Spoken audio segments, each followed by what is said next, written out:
Located in the former William E. Telling Mansion, the South Euclid-Lyndhurst branch of the Cuyahoga County Public Library System is an exceptional library offering a wide variety of services.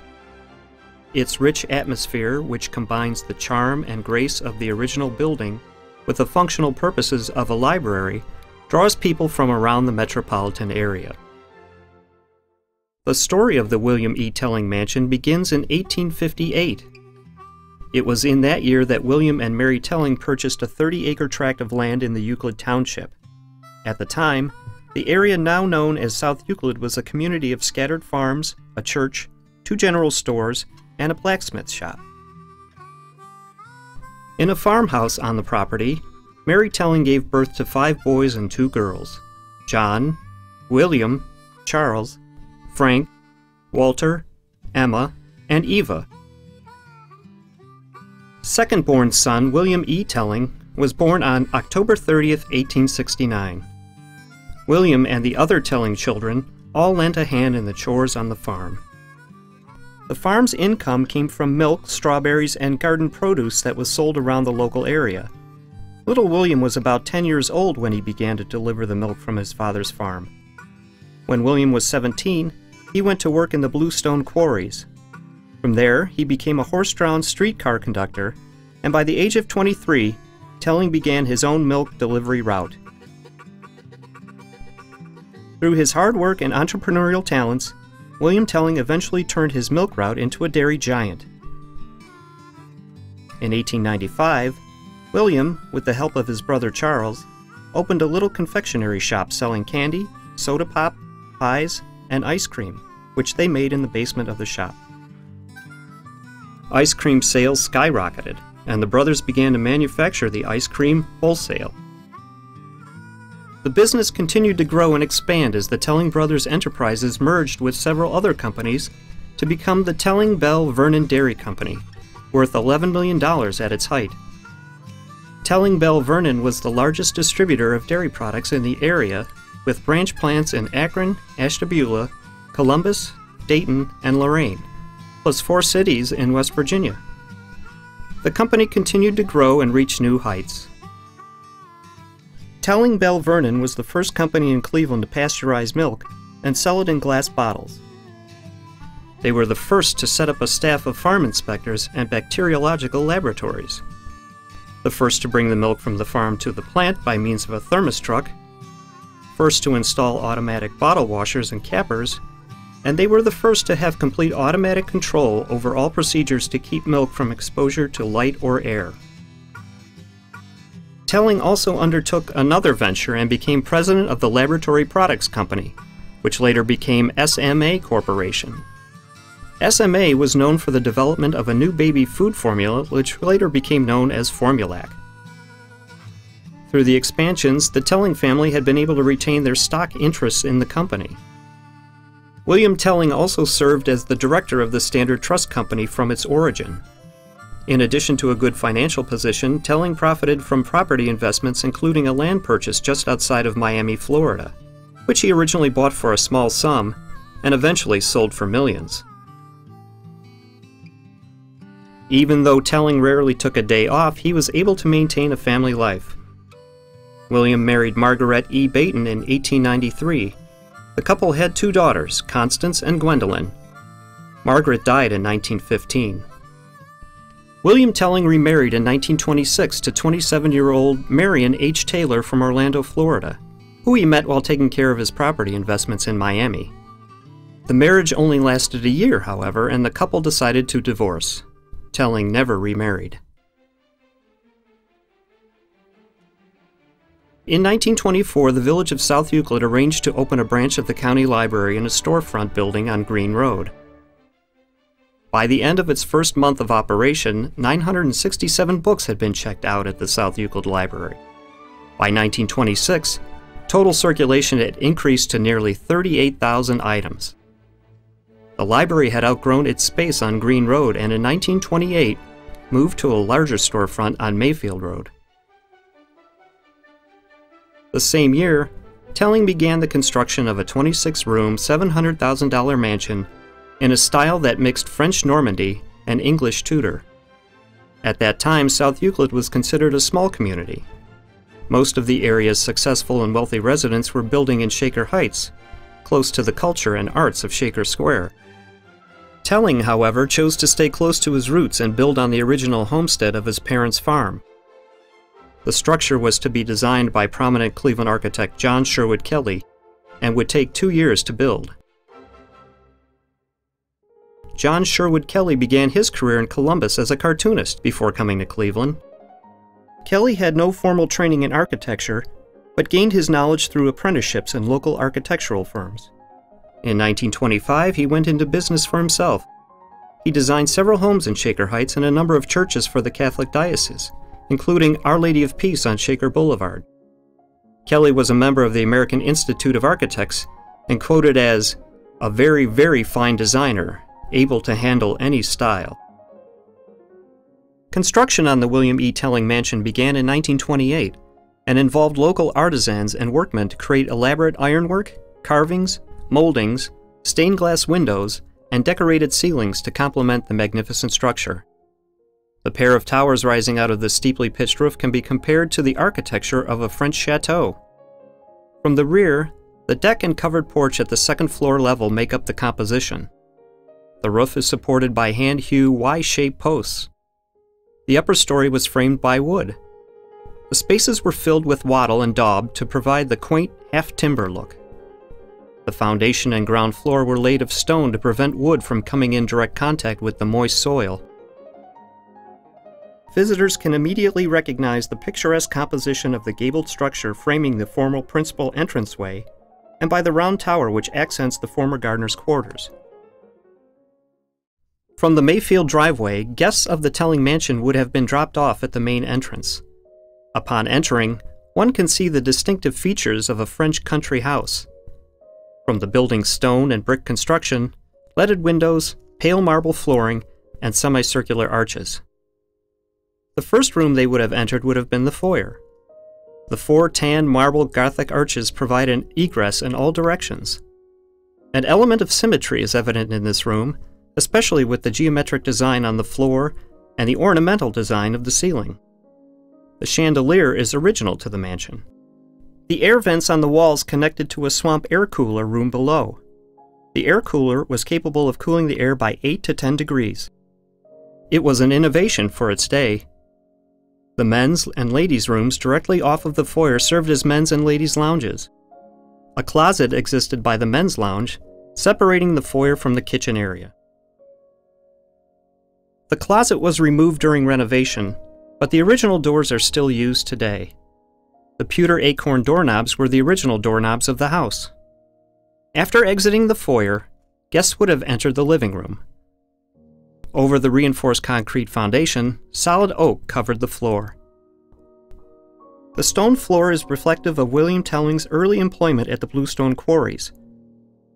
The low-relief designs on the ceiling show Telling's interest in birds and flowers. The Tudor rose and thistle motif on the fireplace is repeated throughout the building. The sun porch at the back of the house still has its original slate floors, sconces, and brass doors to the terrace. Only one beam is original to the room, as the others were damaged by a leaking roof. The fountain was designed in a southwestern style. The flying ducks on the wall are original to the house. They were purchased in a sheriff's auction, but returned from California from the buyer. In the dining room, the principal element of interest is the tan marbled fireplace.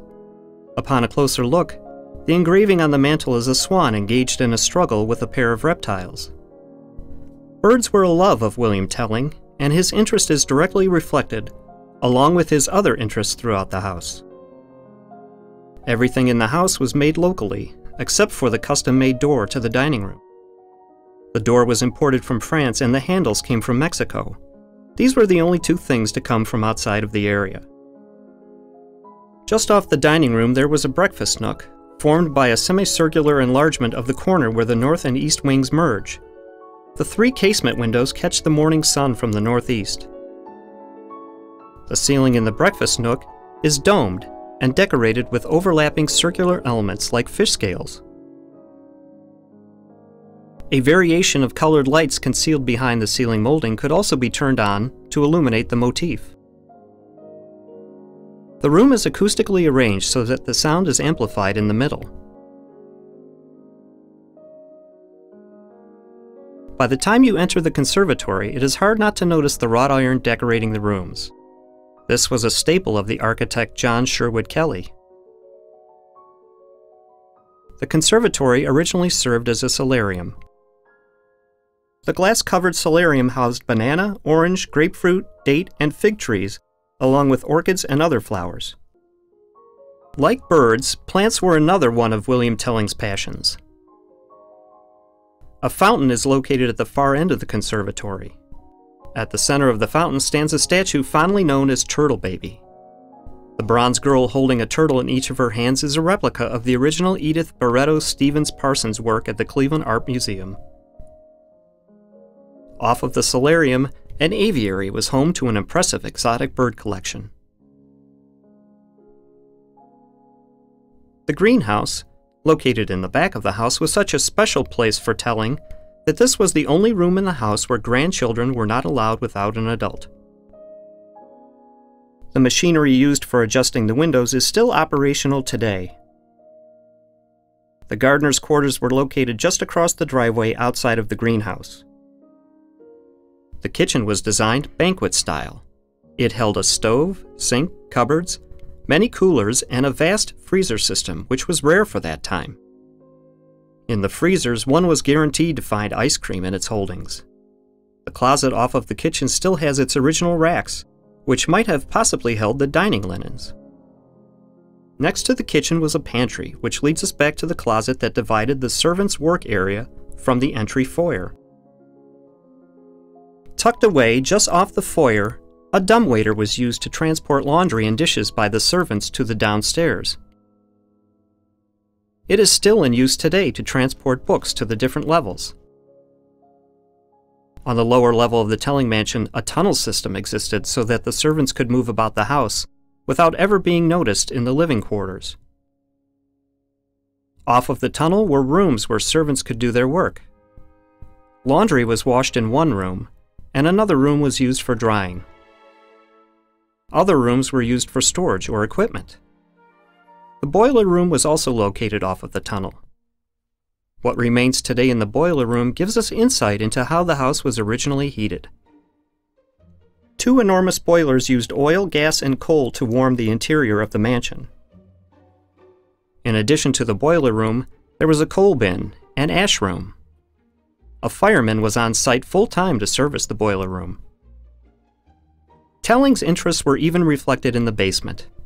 A mushroom room was placed off of the boiler room where mushrooms were grown and harvested. Off of the tunnel, a corridor led to the garage, which had a 10-car capacity and included an 18-foot turntable equipped with a wash rack and drain in the middle.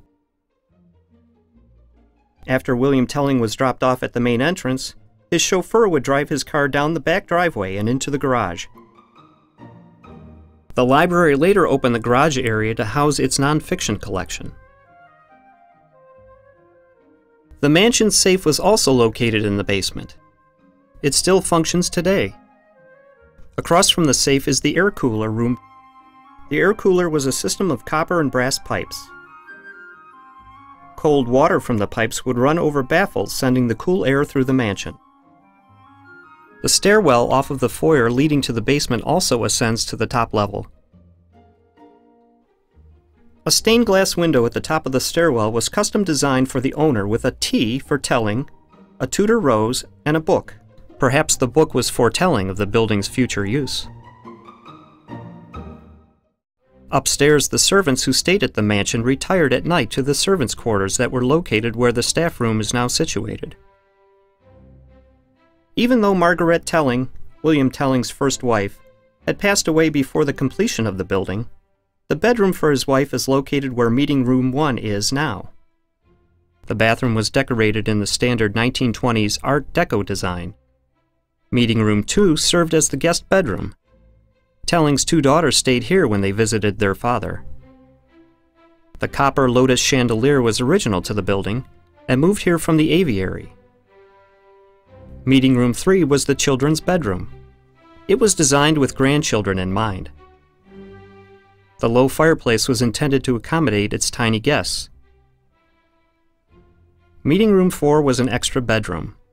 The chair with the green cushion located in this room was purchased for $5 at the sheriff's auction, but was returned to the building when the Telling Mansion was established as a library. The door from the extra bedroom leads to what used to be the trophy room.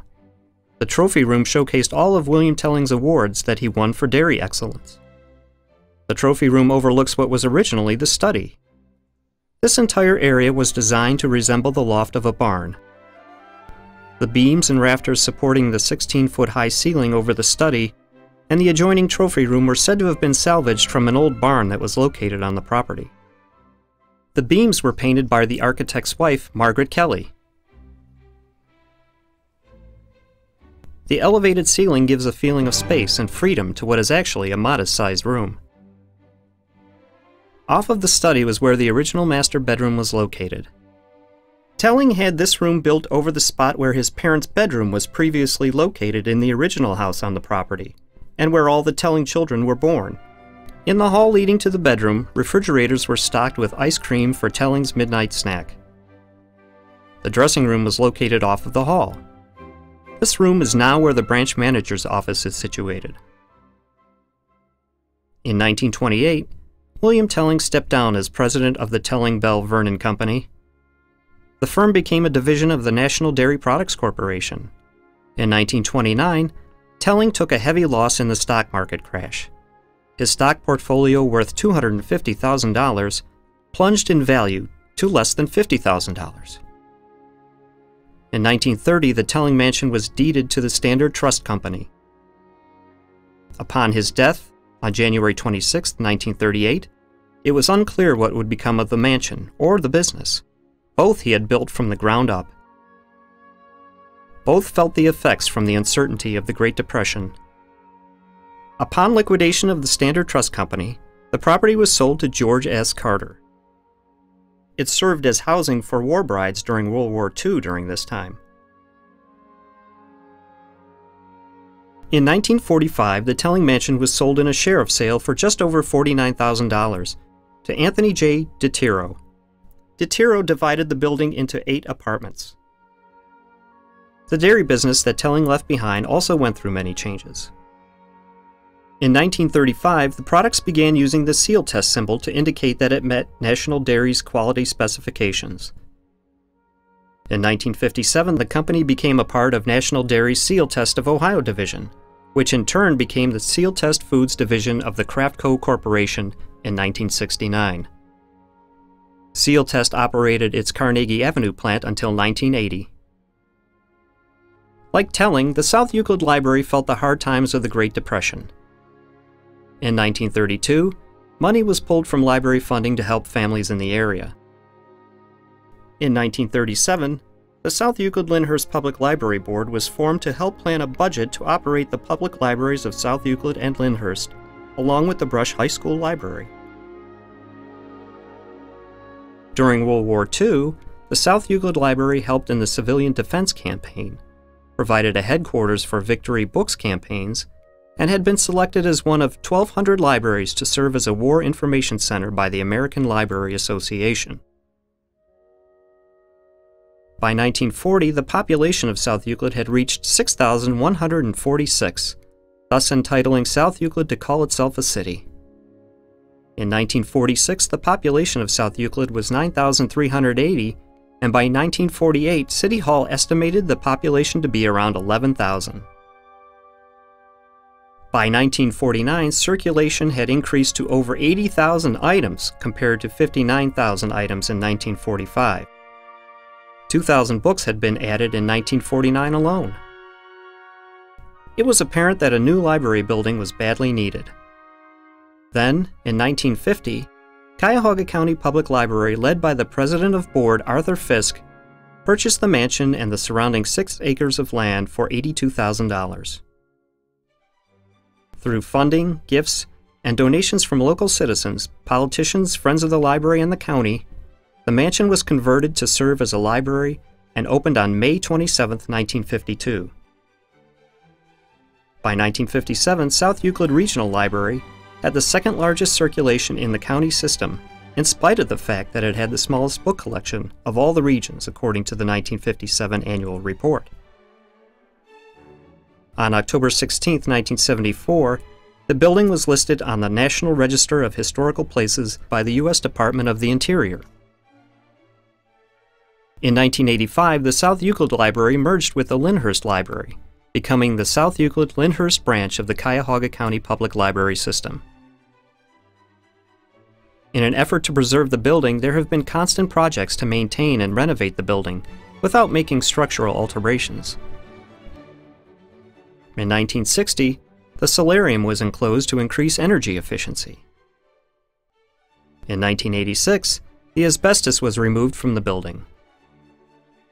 In 1995, the building's air conditioning and heating system was replaced. 2 years later, the garage and basement area were converted into a well-lit young adult area. In 2001, the roof was restored. In order to preserve the rich history of the South Euclid community, the South Euclid Historical Society was established in 1966 by Helen Urban, Mayor Urban's wife. The Historical Society is located in the former Gardener's Quarters and serves as a museum for curious visitors. It houses several artifacts from the original Telling Mansion and the dairy business, along with photos and other mementos relating to South Euclid's past. The William E. Telling Mansion, now occupied by the South Euclid-Lyndhurst Library, is indicative of the architectural style found in the north of France. It offers visual charm when viewed appreciatively from the exterior and contains elements of decoration within not found in an ordinary library. Since its inhabitation, the library has used the building not only as a sanctuary for reading, but for a community meeting place to enjoy arts, music, culture, and tradition. A love for the fine arts and literature has brought people from all over Northeast Ohio to this branch library. In addition to its inviting atmosphere in which to read and study, the South Euclid-Lyndhurst Branch Library has a remarkable collection of books, magazines, audio and video resources, plus the facilities of the entire county library collection at the disposal of patrons. Both college and high school students continually draw from the library's resources for their schoolwork, and adult patrons likewise through adult education discussion and study groups sponsored by the library and through meetings held by clubs and other local organizations. Recently, the South Euclid-Lyndhurst branch of Cuyahoga County Public Library has been recognized by NPR commentator and author Nancy Pearl, and earned a spot on her 10 Great Places to Find a Nook and Read a Book.